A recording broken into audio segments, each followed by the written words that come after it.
A public official can make a decision that follows every established regulation, passes every procedural checklist, and is perfectly legal, while still being entirely unethical. The law provides a strict boundary for administrative behavior. It dictates what an official must do and prevents explicit illegality, like outright fraud or theft. It acts as a minimum threshold for acceptable conduct. Looking at this diagram, compliance forms a narrow baseline, while ethical duty builds a much broader foundation. Ethics determines what an official should do. It demands active reflection on fairness and proportionality, serving as active prevention against moral erosion. Statutes and regulations cannot anticipate every scenario. The law inevitably leaves ambiguous gray zones. Technical rules often fail to capture subtle conflicts of interest, the misuse of privileged information, or the manipulation of timing for personal advantage. Relying exclusively on legal minimums strips the decision-making process of moral responsibility, creating a culture of compliance formalism where officials act mechanically. True institutional trust requires bridging the gap between what is legally permissible and what is ethically sound. In the public sector, ethics functions as a rigorous system of control and responsibility specifically designed to govern the exercise of power. This system rests on 4 operational pillars. Integrity prevents self-serving agendas. Impartiality shields the system from favoritism. Accountability links authority with answerability. And service prioritizes the collective interest. This interface represents the ethical audit trail. The presence of rules is meaningless without the documented presence of reasoning. Public officials must leave a traceable, written record proving how competing interests were weighed and why a specific course of action was chosen. A government institution secures its moral legitimacy through an unbroken, defensible record of exactly how and why its decisions are made. The first step in any ethical decision is stripping away narrative, emotion, and opinion to isolate verifiable facts. Without factual grounding, administrative actions risk causing severe reputational and operational damage. This process is known as factual triangulation. We see the system reject a subjective interpretation and require strict evidence citation accepting the data. Officials must cross-check sources and assess the independence of the information before taking any action. Once the facts are established, officials must navigate legal ambiguity by applying a 3-part cognitive framework. The dial here highlights the first approach, the deontological or duty-based framework. The duty framework asks what established laws, codes, and obligations require, regardless of the outcome. It ensures procedural predictability, demanding that officials adhere to strict rules, even when it is politically uncomfortable. Next is the utilitarian or consequence-based framework. This method evaluates options based on outcomes, maximizing public benefit. Finally, the virtue framework focuses on the moral quality of the decision-maker, asking what an honest official would do to sustain institutional trust. A defensible ethical decision integrates all 3 of these frameworks. By documenting the trade-offs between duty, consequence, and virtue, the official prevents arbitrary or one-sided discretion. Human cognition is inherently flawed.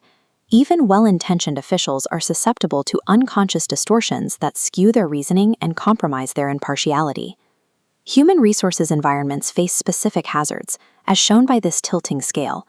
Evaluators frequently fall victim to affinity bias, favoring candidates who share similar backgrounds. They also experience confirmation bias, selectively gathering evidence that supports their initial impressions. These cognitive flaws operate below the level of conscious awareness. They cannot be defeated by goodwill or personal integrity alone. They must be neutralized through engineered friction introduced directly into the administrative process.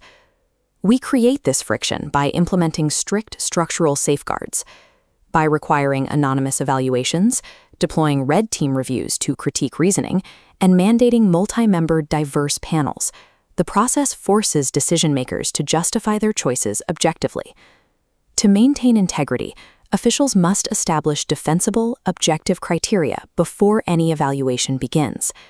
Defining the specific metrics for success upfront prevents the post hoc justification of favored candidates. Institutional fairness is achieved only by building systems that make bias and unequal treatment mechanically difficult to execute. Public procurement is a high-stakes environment where unethical behavior rarely appears as overt corruption. It thrives in polite coordination, shared secrets, and subtle influence. Ethical officers cannot passively rely on legal declarations or signed forms from suppliers. They must actively hunt for systemic manipulation hidden within the bidding process. This network graph maps bidding data to expose collusion tactics. Two common methods are cover bidding and bid rotation. Competitors sequentially orchestrate who wins a contract, while the others deliberately inflate their prices to create the illusion of a competitive market.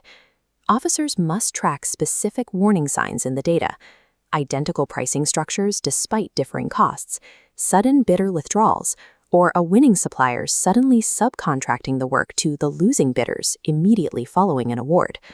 To dismantle these networks, institutions implement deterrence mechanisms. This involves using data analytics for market intelligence to spot anomalies and cross-referencing supplier ownership structures to detect hidden corporate affiliations. In procurement, silence or deliberate ignorance of these data patterns constitutes complicity. Preserving public value requires aggressive ethical vigilance. Before any administrative action is finalized, it must undergo one final stress test: the principle of proportionality. This ensures that public power is exercised with restraint. Proportionality is evaluated in 3 stages. First, legitimacy of purpose. Does the action pursue a lawful goal? Second, necessity. Is this the least restrictive option available? And third, balance. Do the benefits to the public outweigh the disadvantages to the individual? For example, suspending a contractor for a minor procedural error may be entirely legal. However, if corrective training achieves the same compliance without destroying the vendor's business, the suspension fails the proportionality test.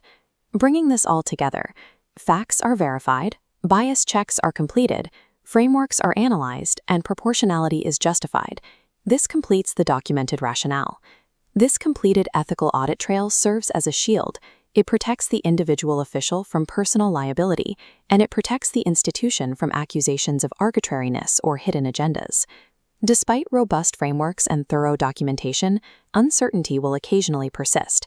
Officials will face conflicting legal interpretations, insufficient evidence, or pressure from compromised higher authorities. When this happens, the formal escalation protocol activates. The official must pause the action, document the specific nature of the ambiguity, and seek independent or specialist legal advice to ensure the decision reflects institutional authority rather than isolated discretion. Whistleblowing serves as the ultimate protected safety valve required when internal chains of command fail the public interest. Public service remains a matter of trust. Institutional ethics provides a rigorous manual for verifiable integrity.